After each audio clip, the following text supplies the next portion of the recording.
Illustrator program working. So you do have the ability to download Illustrator, and I highly recommend it so that if you have any questions in Illustrator, I can help you. Because the path tool in Photoshop is exactly this tool here. So this is exactly all the same tools that are in the Photoshop interface, and why it's so valuable is this right here. So, and that's why, you know, people utilize Illustrator as a way to create graphic design content for Photoshop. I mean, just to let you know, basically, we are always importing Photoshop into Illustrator or importing Illustrator into Photoshop. It's always this back and forth situation. And so I want to show you how to create path, type on a path. It's a little sticky, a little tricky, so I'd like to demonstrate it now, but you can quickly get into it. So I'm going to start from scratch to show you, but this is an example of what it does. Is it literally you type it onto, and it doesn't have to be a circle. It can be a free form line as well. And so that will give you the ability to create. And as you can see, watch, you know, I'm using a mouse. I'm not using a stylus, and my hand is not really perfect. And Illustrator will perfect your strokes and your lines. So you've heard that comment say, photographers always say, I fix it in Photoshop. And people who design and draw say, I will fix it in Illustrator. So that's why everybody does really rough mock-ups, because then they bring it in and then they refine their drawing lines. And this is the program where you actually design logos. You really wouldn't design a logo in Photoshop. You really would design it in Illustrator. You can bring the design into Photoshop and colorize it like glows and gradients and that sort of thing. But definitely the line work would be done in Illustrator. So let me start from scratch. Again, the reason why Adobe has unfortunately monopolized the industry is because they are so good at creating a very intuitive program that you can get around without a manual. And so it's very similar to Photoshop. So I'm going to come up here to File, New, same window as in Photoshop, and you have all the parameters. Even in video, they use Illustrator. So right now, I'm just going to show it to you in print. By default, it's very similar. Just going to give you a generic 8.5 by 11. The interesting thing is now, by default, Illustrator used to always be 300. Now, when you do web and you do pixel dimension, they give it to you in 72. So you want to be careful about that. So I tend to always do print when I'm in Illustrator, because I know I can always go down in the resolution. So I'll create it. So this is a blank document, and I'm going to do it with a circle. So again, the icons are there for me to know where my circle is. The Alt key gives me, like if I just do a circle like this, it distorts it, right?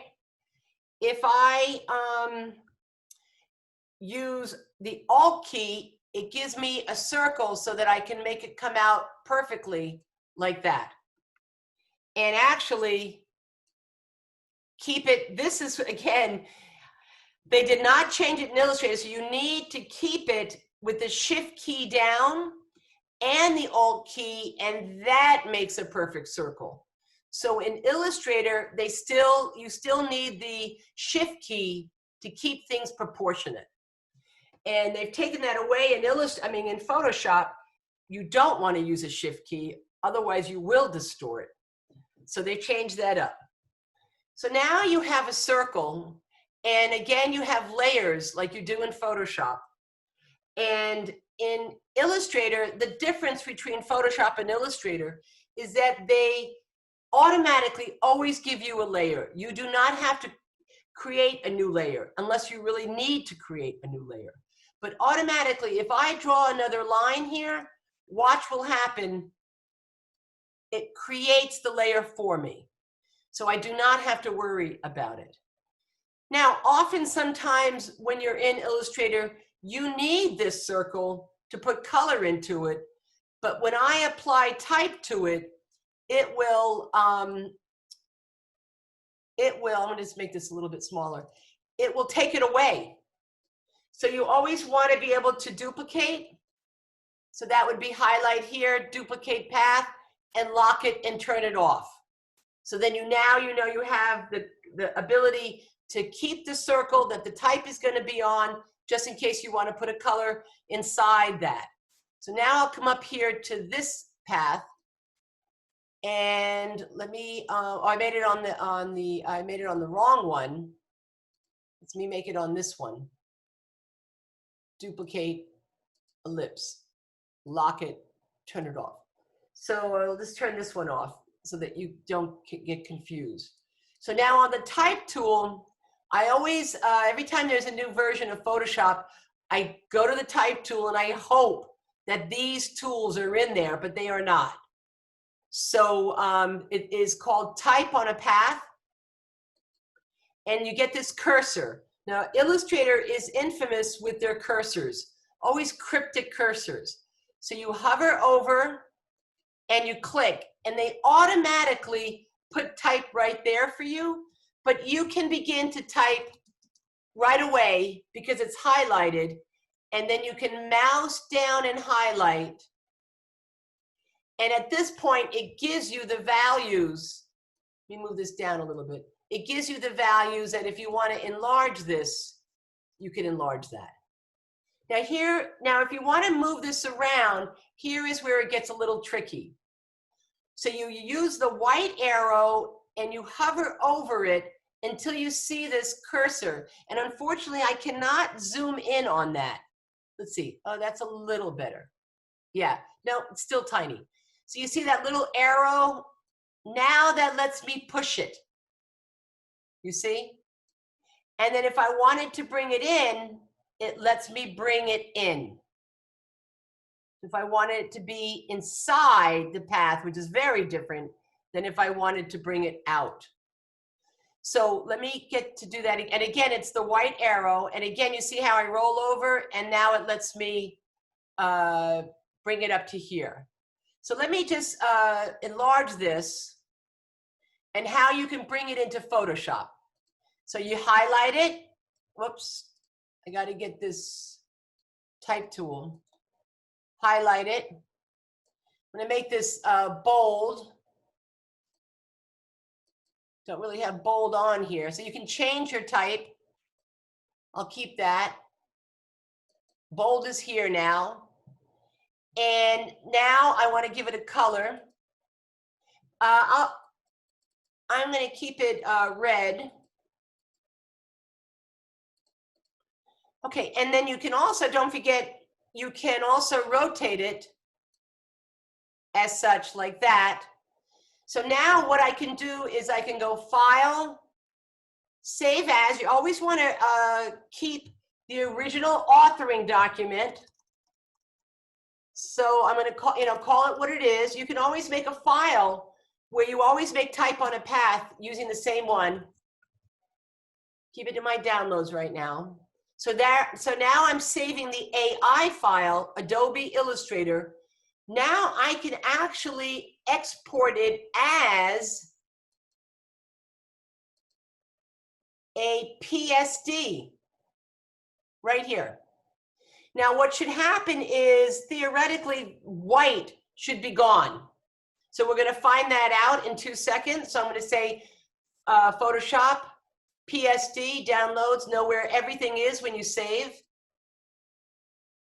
150, right? Now I don't want 150, I want 300. I want really good quality. Okay, so now I'll jump to Photoshop.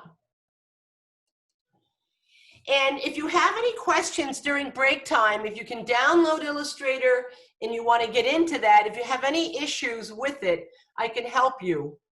There's other things under that type tool where you type within a shape and how you can cut crop type as well. So let me just open up something that I have here. I'm going to call this up. And so now this is not my layout. So, but I want to show you what happens when I come up here and I place embedded. And I want to bring in my type as a PSD.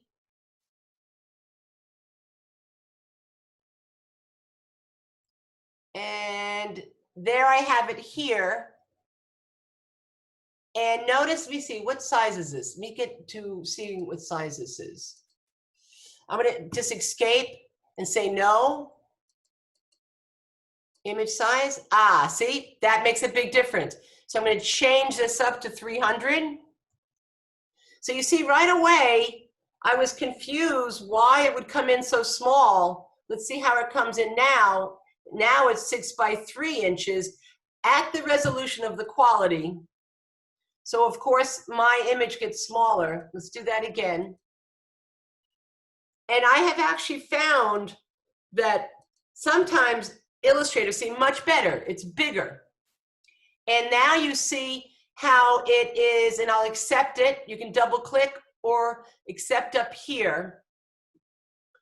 And so now maybe this is where I'm going to be utilizing this in, whoop, I don't want to use Shift key. See, in Illustrator, you need Shift key. And so now this way, you see how you have it on the transparency. So the page color is always transparent when you export from Illustrator, unless you make a JPEG. JPEG has no transparencies, as we talked about last week. So this way, you know, so maybe I might want to put charity on here using their typeface and then put the heart in the center. Just showing you an example of how to get type on a path. Now notice how in Photoshop, I've got that, the icon here. That means that if I wanted to change this, let's see if I bring this up to hue saturation, it's letting me change that, which is great. But if I wanted to make a change of this in some way, if I wanted to draw on this, you see how I cannot draw. It lets me utilize some of the context of the path. Now I'm going to rasterize it on this, and let's see how this is. Now right away, you see I'm zooming in, so it is pixelated because of that. So let's do a rasterization layer. And now it is not rasterized at all. And so on here, let's zoom out at 100%. And that's where you can be able to get, let me go back to Illustrator on here. So on some way, we want to be able to keep that clean. And in changing that, notice the difference on this, how it's not keeping it clean. So that whole context, you may have to bring it down on here to be size and scale, because you see it is scaling it too much. So I have 3 minutes. Any questions on this?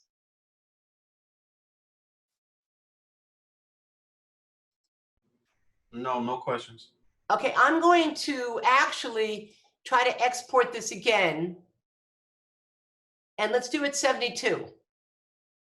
Let me get this in view first. So that's why you have to really check to be sure how things are coming in when you scale it that much, especially in type that is very clean edges, unlike a photograph. Photographs, you have a lot more leeway. So let's do, I'm in AI. I want to do export Export, export for screens, that would be for web.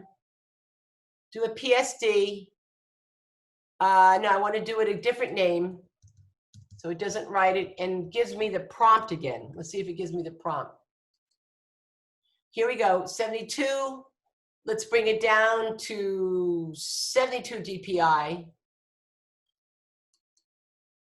Okay, and now let's go back to Photoshop and bring this in as few fit on screen. And now this time, I want to delete this because I'm going to bring them both in. And when you embed, you only can do one at a time. So this time I'm going to open up File Open. If I get cut off, again, we're going to come back to just Photoshop, but I did want you to see this. We'll be coming back at 12:20.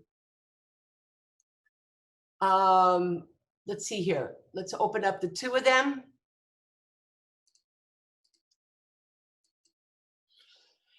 And I do have this down to the size that I want. It is going to be 300 on there, so we'll say okay. And now I'm going to drag and drop. Here is 2. This was 72 DPI. See how small it is. Let's see how the other one is. And this is the one that was 300 DPI. And bigger. So it minimized it down. Now watch what happens here. Much cleaner, the edges. So that's what's important in regards to that. But this is also just bad resolution because it's not scaled up enough. And so I would have to rescale it back. But since I have the 300, let's just deal with that. So at this point, what I'm looking at is how can I get this to be scaled down so that it does not, and you notice this was a drag and drop. This was not an embedded. So let's see what happens when I scale it down on a drag and drop versus the place embedded. Talking about type on the path. And this was a good way to see that when you drag in, you can scale things down. And as you can see, this is actually retaining its resolution. Let me just do a little bit of fixing up on here. So you see the resolution is much better dragging and dropping this document into Photoshop than it was to do a place embedded. So it's important to know that the drag and drop of getting other pictures into your layout is really important. So once you have this, remember, here comes Lewis. Once you have this, you now have the ability to convert this to a rastered image. So I don't believe I could edit this, even though it gives me the ability. Let me see if I can. Yeah, wow. There we have it. Very nice. So you still need to do it in Illustrator, but you can see they've added a lot more text tools. And so you can, I don't know if you can rotate it, but it is letting me change, which is very nice. So that's keeping it editable. So again, drag and dropping into the parameter makes your resolution much better, as you can see as I scaled that down. Because I was a little concerned how corrupted it was, meaning jagged and blurry and all that. So on here, always remember your distance between the two edges need to be equal. And that's what you call good graphic design parameters. So once you have this, you don't want to delete this. You don't want to rasterize this layer. You want to be sure to come up here and rasterize, duplicate it. I'm sorry, first you want to duplicate it. So that's a right click down, duplicate. Turn this off so you have access to it. And then you want to then make this become a layer that is rasterized and only that layer. So now I have it as an object, as if it was a photograph. And that's when you hover over it and you can click inside it. And you see now I have it saved as marching ants. And at this point, I could easily save my marching ants, as we always like to do, under select. Type on path.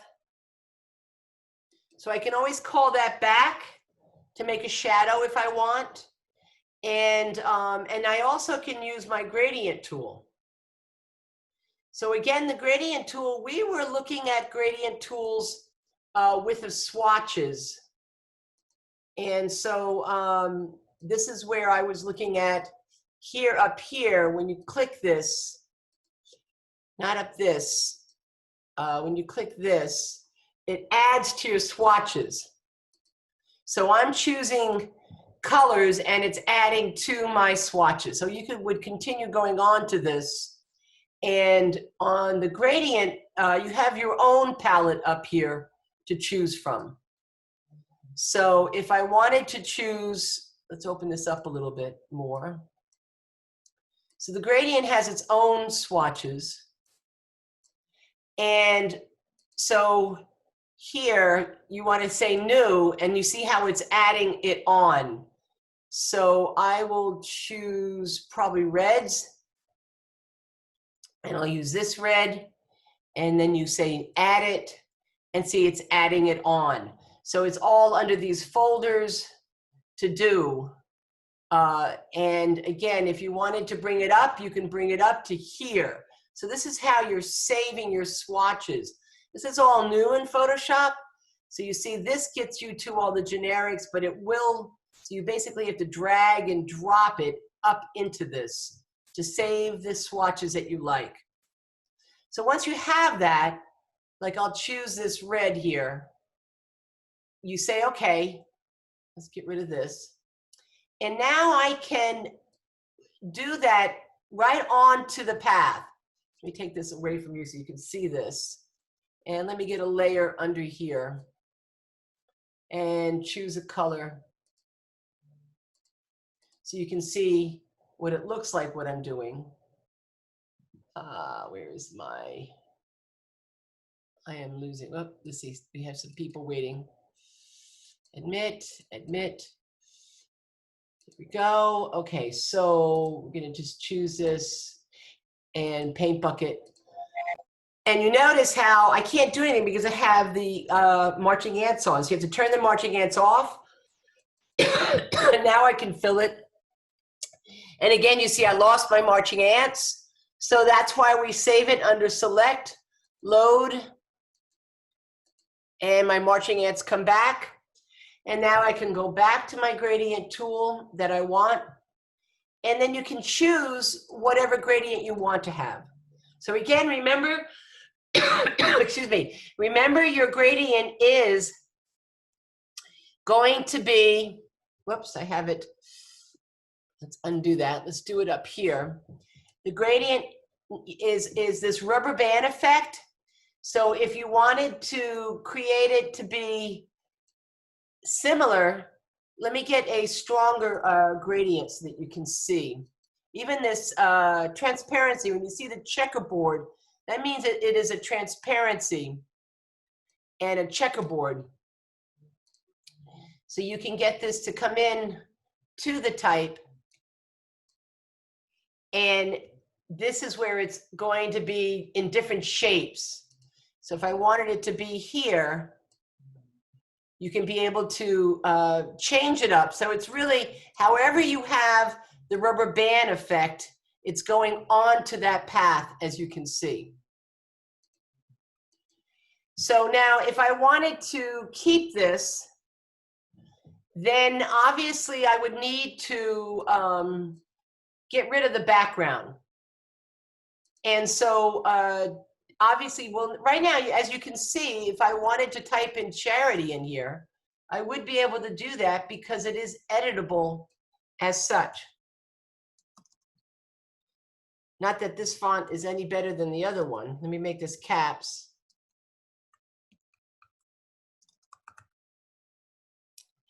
And again, remember your type tool. You can separate things like this. And because this is a perfect circle, which is like a perfect square, I can go to my T. Let me get this on here. Say OK on the change. So you have to sometimes be sure that you're clicking it. It's not going with me. There it is. See, there was it's a little bit of a delay because of our sharing the screen. So that's where I'm getting into issues. But I can make this bigger again. And that would be up here, changing it. And then again, T, getting this to be where I want it to be. And again, you can change the color on this as far as the type is concerned. So, and changing it, you could either change it just like this, getting up here. So you notice there's a different palette up here than it is down there. And actually, it would probably be better as a gray. So let me get back to that and bring that gray back. You do have to be sure that you have it selected and mouse down and grab it.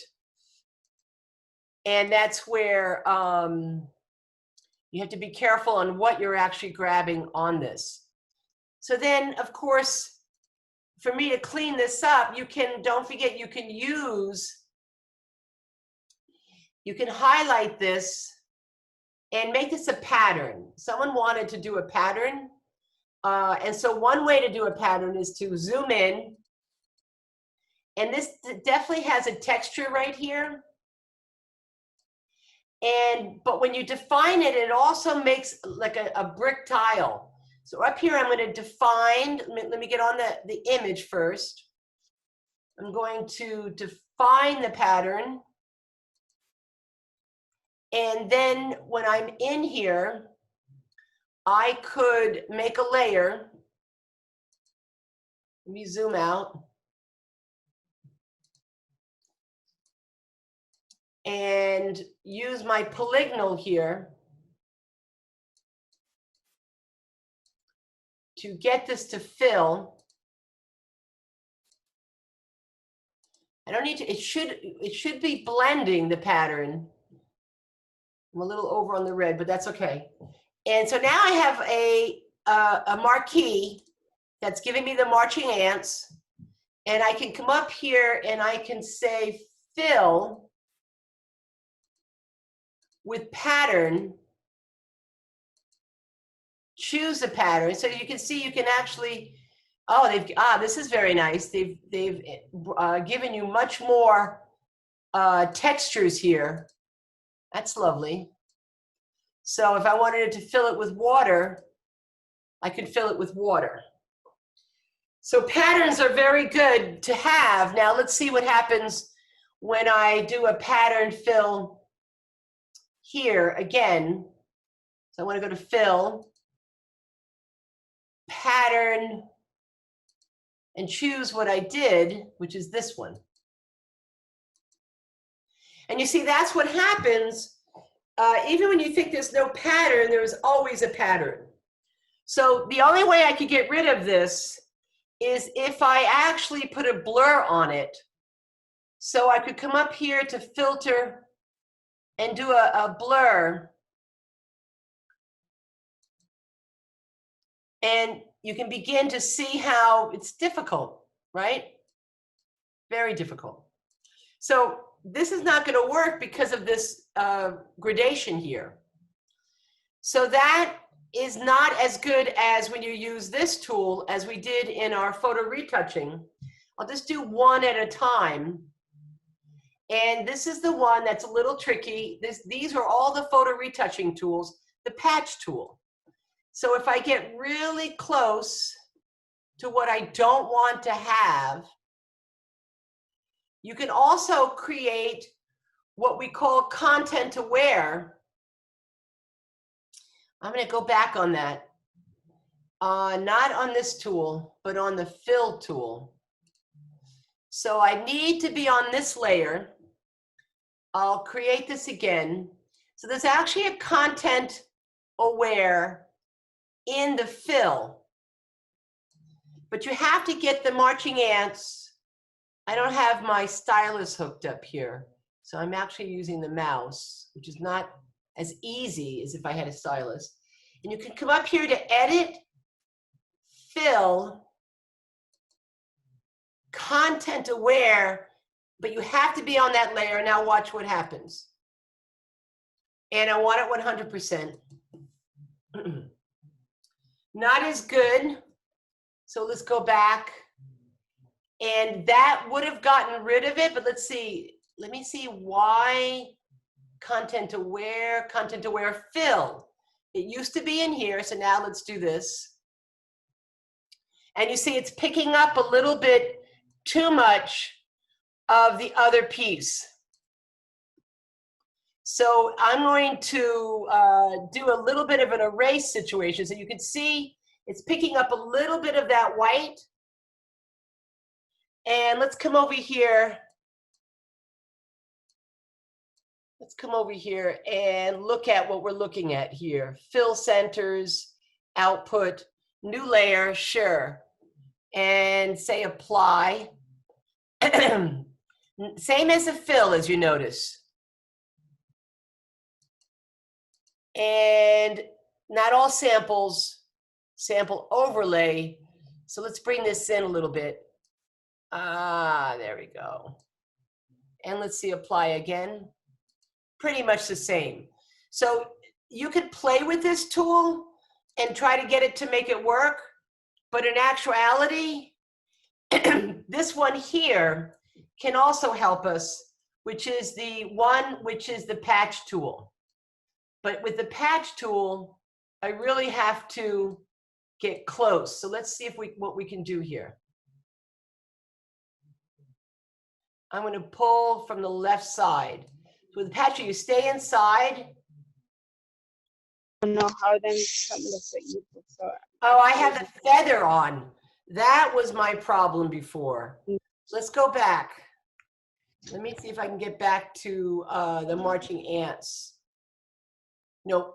So feather was on, so that was not helping me with that content aware. Let's go back to content aware. I might have to do every letter.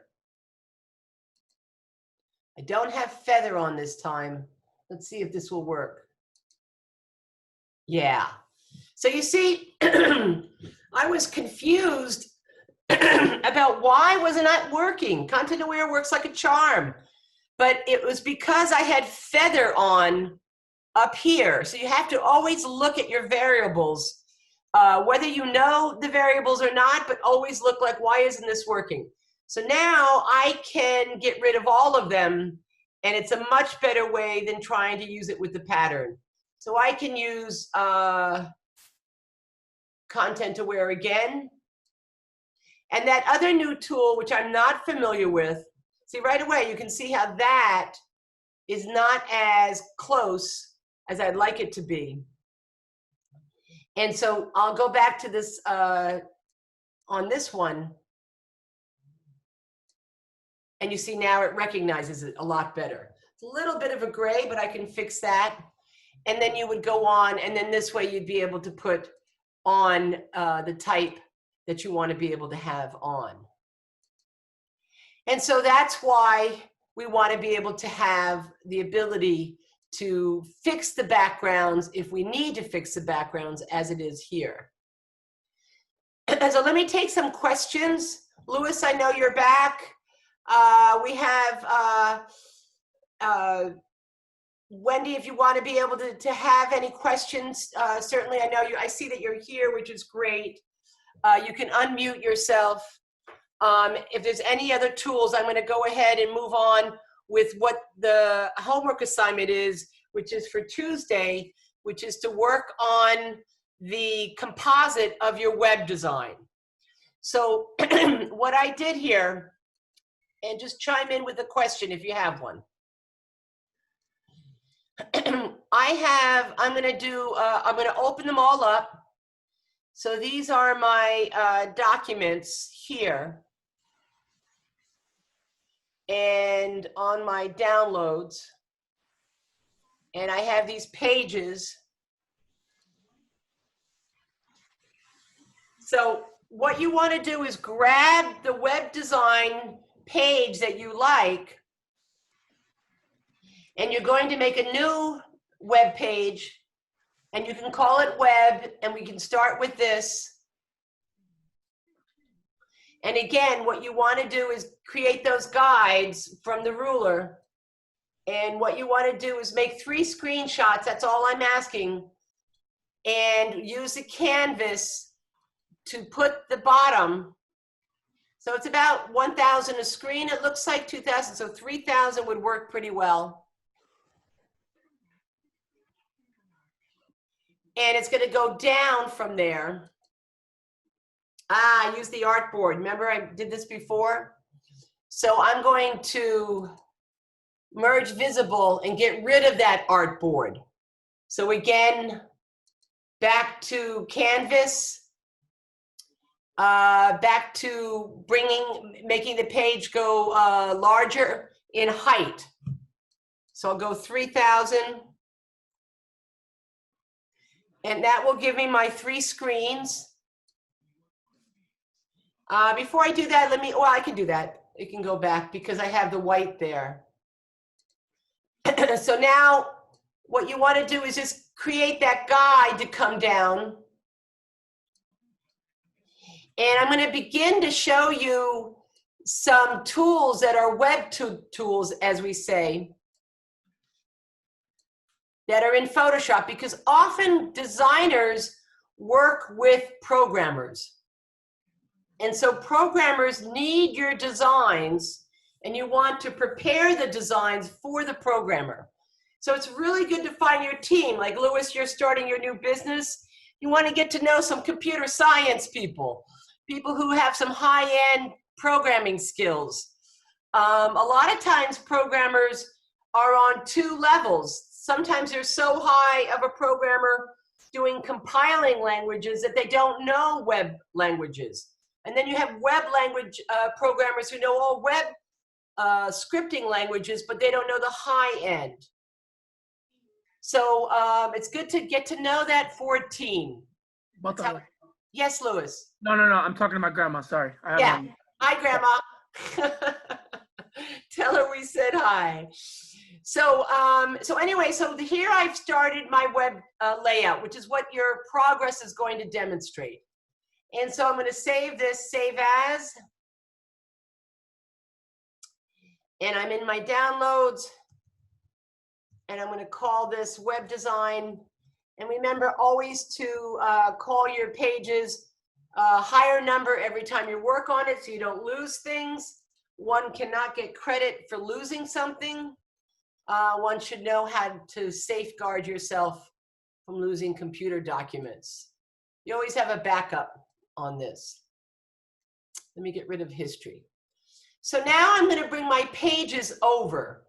So these are the pages that I like, that I found from a web design page. I'm going to mouse down and I'm going to drag and drop it into the page.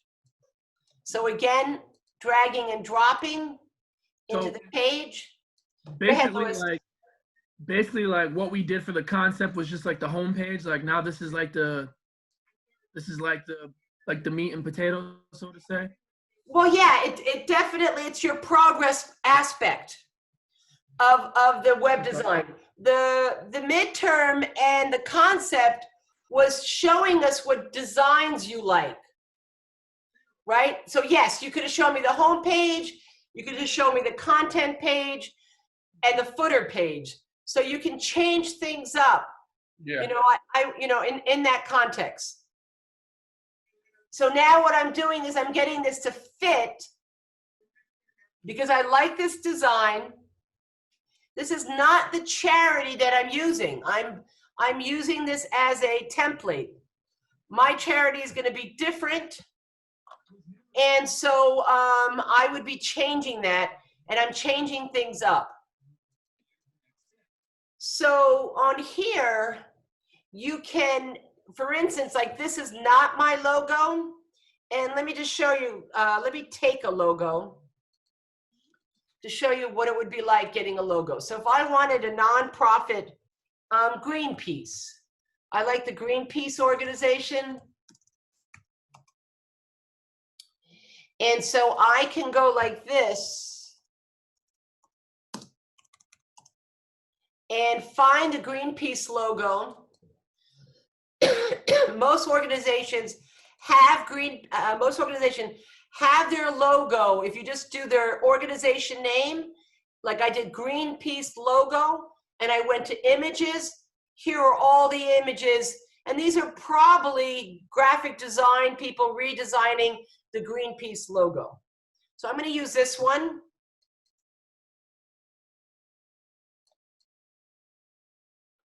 And I'll save this, come back to Photoshop. And now I'm going to open that up. I'm going to bring in that Greenpeace logo. And I know my image size is 72, so that's all good. So I'll mouse down and drag this in. So you see how I'm recompositing now what my page is going to look like. Now, does anybody know what's the best tool to use to get rid of that white? We've gone over this, so I just want to see if anyone remembers how to get rid of that white. Magnetic wand or? That was a good one. Who is this? Is this Scenario. Scenario. That Yes. was a good guess. That is actually one of the old tools. And that I would definitely have done that a number of years ago. But the real, the one that you want to use is this one under the eraser. Magic. I So think yes, it's the magic tool will do it, and the magic wand will also do it, like the quick select that you said. But the Okay. magic wand is really much better. okay. And I'll show you why. So you see how nice and clean it is? And then you just get in here to here. Space bar, don't forget. And so I'm all good now. So then you come up here, fit on screen. Now I need to see it's a layer now, you see? Now I need to get rid of this. And again, if I choose a color, because this is a bitmap, there's my eyedropper, I choose this color. Just because I choose it, it doesn't mean that that is all blue there. So I'll do a fill. I'll do a fill up here. And I'll do foreground because I chose it. And it's clean. So sometimes when you bring in a picture, it's not always a solid color.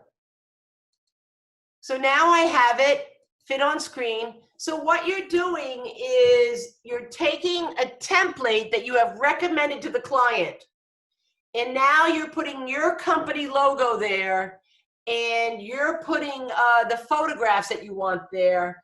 And you don't have to get into too much detail. As you notice, this is a template too that's using the Latin font. So just like in your poster, when you don't have the language from the client, like they're not done with it yet, but you need something to put there, use Latin. Just use Latin. Worry about the language another day. And that may not be your responsibility as well. So let me just fit this on screen. And so now I can bring this logo up, Now the logo is big, and I might use it somewhere else on the page, like somewhere on the footer, I probably will. That's when you want to duplicate your layer. Duplicate the layer, and up here you can call it logo header. So now I know where that is. Turn this one on, call this one logo footer. So now I'll bring this back up. Look what I did. I did it on the same layer, right? So that's why what we were talking about is that Photoshop will not make you a new layer. I need to get this guy into the other layer, which is the template. Let me do that. So you see how it's on the wrong layer? I have them merged. I don't want that to happen. And I wasn't paying attention. So I need to come back up to here, Command C, delete it, Command D, get rid of the marching ants, get back to the layer that it's supposed to be on, Command V, and then simply move it, because it is a separate layer now when you do a copy paste. So now I have that, and now I can merge these two. See, right now it's still separate from this one. I definitely don't want the old logo, so now I'm going to come up here to merge visible. Now they become one. Now you want to be very careful about merging visible, because it's very hard to undo it. So I'm very confident I want blue up here, so I'm going to keep it that way. And now I can begin to get my logo that I want to have up here. To be able to bring up, let me do fit on screen, bring this up to my area here. Control T for a scale, no shift key is needed, and just scale it down. And now I can zoom into it, Z key for zooming, space bar to move things around, Control T, get this as best as I can. And Greenpeace is an international organization, so I put the shift key on, I don't want that distortion. And now I can get this up to here. Now Greenpeace is green, so if I was making a big shift to go away from green, I would take this and I would use my layer style color overlay. And that's when you can come up here and change the actual color, not that color, white, to be the green piece of the logo.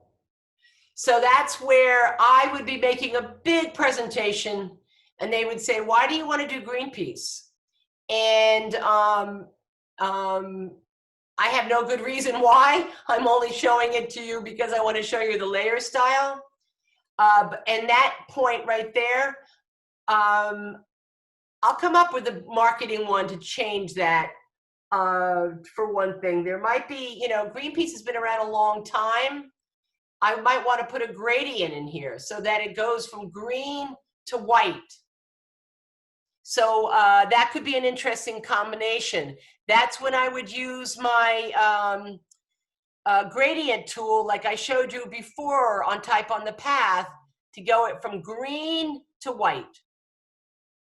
But right now what I want to show you is that I could do a drop shadow, and notice how I need to click drop shadow to see the parameters, and I'm going to get it tighter and the distance to be closer. So you can kind of see how something just as nice as that can work really nicely. Watch what happens. I'm going to zoom in. And watch what happens when I take that stroke or that drop shadow away. It's a little flat. So if I wanted to bring it up to be stronger, this is what's helping that situation. And so that is why often we like to have the ability to strengthen things that are a little flat in color. So the other thing that I'd like you to do this week, and when we come back at 2 o'clock, 2 o'clock is really going to be dedicated to your questions. So that's why it's going to be important for you to be asking the questions, so that if there's any issues, we can troubleshoot that. Now, these questions can be related to Photoshop, but they can also be related to WordPress. So if anyone's having trouble with WordPress, or any questions, like Matthew, I know you wanted to have some questions, along with Gabrielle wanted to have questions on WordPress. Oh, yeah, definitely. Right? We can take the time to do that at 2 o'clock. All right. So now up here, what I would do is I would be probably changing the pictures. And the other one is, here's my footer. So now I'm going to bring my footer over. And I'm going to bring this in. And so what you're doing is you're recompositing your designs so that you get them to be what you like them to be. And I'm making it to be a little bit wider because I do want it to be nice and big so people can see it. So I'll take that. And one of the things that's a challenge is if I needed to make this background color be a different color. So that would be replacing the color. And that gets to be difficult. Because even if I use the magic eraser on this one, you see I take away just about everything. So let me get a layer under here so I can see, and you want to make a layer that is any color that is easy to see. So I'm going to use red and use my paint bucket to fill this layer. And so now when I use the magic eraser on this footer, you see, I can see how much I'm taking away from it, and it's too much gray is in the pictures. So it's very difficult to change things up in regards to background colors like this. So there is another way, I have more than a minute. There's another way under adjustment, which is what we call replace color. Now, replace color works very well if you're going to use, and you see the pluses and the minus. I'm going to take it from the image. And as you can see here, what I probably would do is I would prepare this first. Let me zoom out. So everything is pretty, very white, but there's a lot of grays and so forth. So I'm going to just protect this area right here because I don't want the photographs to be damaged. So then I'm going to come up here and do an inverse. And now I can come up here to adjust levels and push the white